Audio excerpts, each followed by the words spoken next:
Atenção! Começa agora uma teleaula de História do Ensino Médio. Você vai assistir a teleaula de número 5. Bons estudos!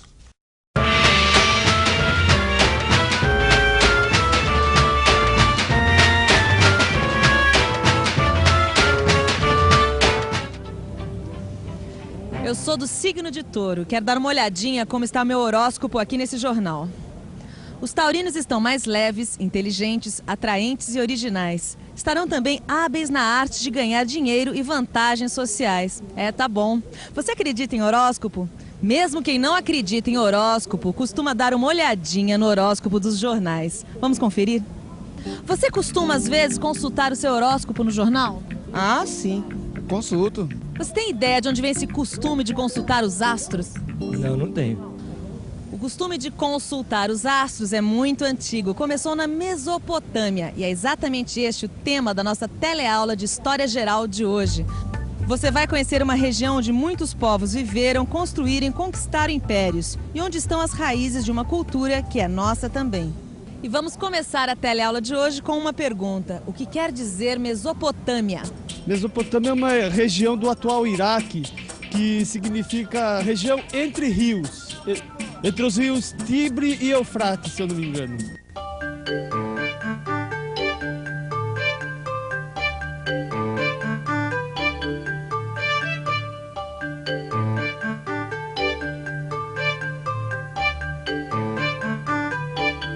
Em grego, mesos quer dizer meio e potamos quer dizer rio. A junção das duas palavras deu Mesopotâmia, ou seja, região entre rios. A Mesopotâmia fica no extremo oeste da Ásia, entre os rios Tigre e Eufrates. Essa região é conhecida como Oriente Médio, diferente do Extremo Oriente, onde ficam a China e o Japão. Os rios Tigre e Eufrates nascem nas montanhas da Armênia, percorrem a Mesopotâmia e desembocam juntos no Golfo da Pérsia. Bagdá, Iraque.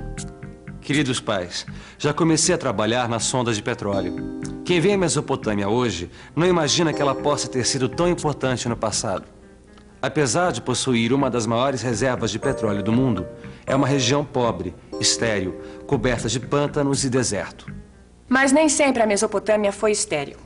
Os vários povos antigos que habitaram a região construíram uma grande rede de canais para aproveitar as enchentes dos rios. Eles cultivaram cereais, frutas e criaram gado. Essa terra fértil estava cercada por países pobres e desérticos. A Arábia ao sul, o Irã a leste, a Armênia ao norte e o deserto da Síria a oeste. Não foi à toa que todos os povos da antiguidade quiseram ser donos dessa rica terra.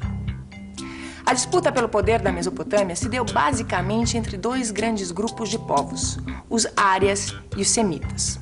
Esses povos não eram tão diferentes do ponto de vista de raça, e sim de língua. O grego e o latim são línguas que vieram dos árias. O hebraico e o árabe vieram dos semitas. 3500 a.C., um povo chamado Sumério vem da região do Cáucaso, invade a Mesopotâmia e domina seus primeiros habitantes, os elamitas.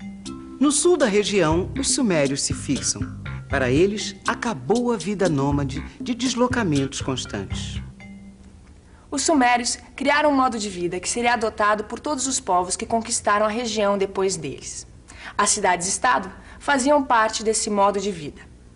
A cidade-estado tem o seu próprio governo e funciona como um pequeno país. A cidade-estado suméria era governada por um rei sacerdote, o Patesi. Ele era o representante dos deuses entre os homens. Olha, Gil, o Vaticano é um exemplo moderno de cidade-estado. Tá vendo? Ele funciona como um país independente, só que fica dentro de Roma, na Itália. Mas, Vicente, me diz uma coisa. O Patesi do Sumério não é equivalente ao Papa no Vaticano? Porque, mais ou menos. Ele era o representante dos deuses entre os homens, não é isso? Tudo bem. Assim como o Papa é representante do Deus dos católicos aqui na Terra. O negócio é que o Patesi também administrava a cidade, coisa que o Papa não faz. Ah, mas vem cá. E os sumérios, além de criar cidades e estados, o que eles fizeram, hein? Os sumérios drenaram os pântanos. Construíram diques e canais para aproveitar a água dos rios Tigre e Eufrates. Levaram a agricultura para a Mesopotâmia. Por causa disso, a região logo se transformou no celeiro do mundo. Olha só, Gil, a região da Mesopotâmia tinha deserto e pântano. Tá não certo. tinha montanha, não tinha pedra, não tinha floresta para tirar madeira, quer dizer... Mas peraí, onde você tá querendo chegar, Vicente? Não tô entendendo. Não, a minha pergunta é a seguinte. Ah. Que material de construção os sumérios usavam para construir os tais diques e barragens que eles faziam? Oi, você sabe quem inventou o tijolo? Não tenho a mínima ideia. Quem inventou o tijolo foram os sumérios. Eles não tinham pedras para construção. Por isso, usavam tijolos de barro cozido pelo sol para construir casas. O barro cozido não serviu só para fazer tijolos. Os sumérios precisavam registrar quantas cabras havia nos pastos, quanto cereal havia nos armazéns. Para fazer essa contabilidade, eles escreviam em placas de barro como esta, com uma cunha de madeira. Essa forma de escrita se chama cuneiforme. E a prosperidade das cidades acabou atraindo outros povos e mais invasões. 2300 a.C. Bandos de nômades semitas fogem do deserto da Arábia. Divididos em dois grupos, acádios e amorreus se fixam na parte média da Mesopotâmia. Os amorreus constroem a cidade de Babilônia na margem do rio Eufrates. 2100 a.C. Os dois grupos semitas entram em choque. Os amorreus da Babilônia dominam os acádios e unificam a Mesopotâmia, sob o poder do guerreiro Hammurabi. Hammurabi começa a construção de uma imensa muralha em volta da Babilônia. Além de guerreiro, Hammurabi era também legislador. Gravado nesta coluna, em escrita cuneiforme, está o famoso Código de Hammurabi. Dê só uma olhadinha.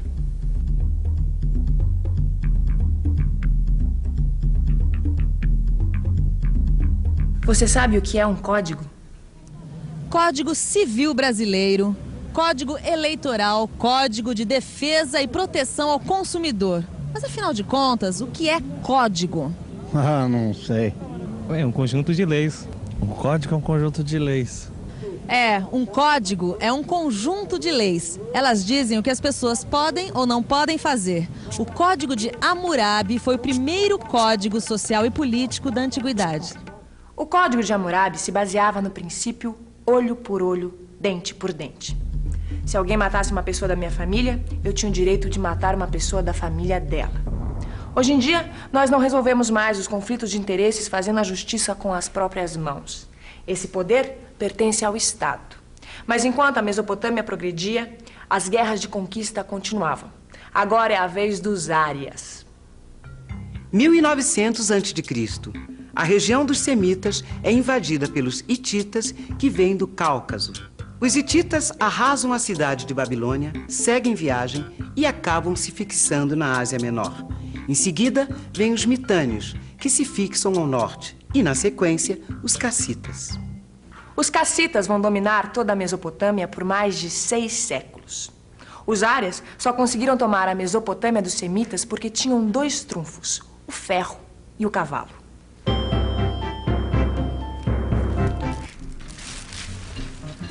Além de invadir as nossas terras, os árias ainda nos obrigam a ensinar tudo o que sabemos. A escrita, as leis, os costumes. Mas a gente aprende muito com eles, mulher. O quê? Eles não perdem por esperar. Ainda há pouco cheguei do campo a cavalo. Muito mais rápido do que o boi, até para puxar arado. E as armas deles, então, muito mais resistentes que as nossas, que são de bronze. As deles são de ferro. De ferro! Mas Vicente, olha, os semitas não ficaram assistindo a dominação dos árias sem fazer nada. Não, isso eu Como sei. você viu, eles também aprenderam a usar armas de ferro. Não, até aí tudo bem, melhor pra eles. O que eu quero saber agora é o seguinte: quem sobrou dos semitas pra reagir contra os árias? Sobraram os assírios, que viviam no norte da Mesopotâmia. Aos poucos, contando com a ajuda de um bom exército, os assírios dominaram todas as cidades da Mesopotâmia. Os assírios conquistaram um grande império, que ocupou desde o Golfo da Pérsia até o Mar Cáspio, desde o Mar Mediterrâneo até o Planalto do Irã, inclusive o Egito. Mas os assírios eram conquistadores cruéis. Os primeiros a se rebelar contra essa crueldade foram os caldeus, povo semita que vivia na Babilônia. Eles se aliaram aos medos, que eram árias, e viviam no Planalto do Irã. E conquistaram tudo.